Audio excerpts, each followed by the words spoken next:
মহিলাদের শাড়ি ও পেটিকোট পরিহিত অবস্থা নামাজ পড়লে নামাজ হবে কিনা, শাড়ি এবং পেটিকোট পরে মা বোনরা নামাজ পড়লে নামাজ হবে কিনা। উত্তর হলো, মহিলাদের নামাজের জন্য শর্ত হলো নামাজের মধ্যে যে সতর আছে সতর ঢাকতে হবে, অর্থাৎ মাথা থেকে নিয়ে পা পর্যন্ত দুই হাতের কবজি ছাড়া, মুখমণ্ডল ছাড়া বাকি পুরো শরীর ঢাকতে হবে তাকে।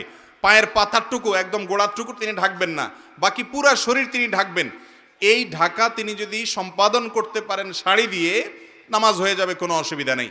আর যদি শাড়ি দিয়ে না পারেন তাহলে শাড়ি পরবেন না, অন্য কোনো কিছু সাথে পরবেন। সাধারণত শাড়ি পরলে যেটা হয়, হাতের এই যে গোছাগুলো এগুলো বের হয়েই যায় রুকুতে সেজদাতে উঠা বসার সময়। গলার অংশটা দেখা যায়, কাঁধের অংশ দেখা যায়, চুল টুল সবগুলো থাকে না ঢাকে, কিছু না কিছু দেখা যায়। এই জন্য যদি শাড়ি পরে পেটিকোট পরে কোনো মা বোন নামাজ পড়তে চান, তার উপরে একটা বড় ওড়না পরে নিতে হবে, যাতে করে ওই যে তার হাতের গোছা অথবা গলা, কাঁধ, চুল কোনো কিছু দেখা না যায়, শুধু মুখমণ্ডল খোলা থাকবে। আজকাল অনেক সুন্দর সুন্দর ওড়না বের হয়েছে, নামাজের ওড়না।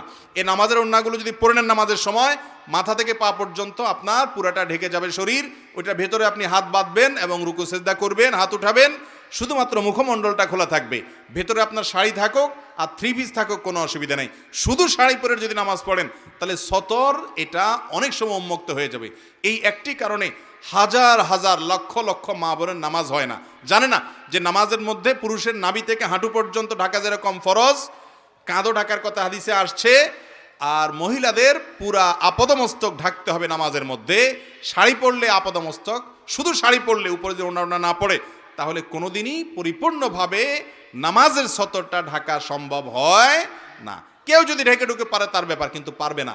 পেট, পিঠ কোনো এক অংশ উন্মুক্ত হয়ে যাবে, উন্মুক্ত থাকলে নামাজ হবে না। বিধায় উপরে ওড়না পরে তারপরে পড়তে পারেন। এই জন্য সবচেয়ে বেটার হলো নামাজের জন্য আপনি মেসি জাতীয় যদি পরেন, ফুল হাতালা মেসি, আর উপরে ওড়না পরেন মাথা ঢাকার জন্য, তাহলে সেটা সবচেয়ে বেটার। অথবা থ্রি পিস পরলেন কিন্তু ওড়না এমনভাবে ঢাকলেন যাতে করে শুধু মুখমণ্ডল খোলা থাকে, দুই হাতের কবজি খোলা থাকে।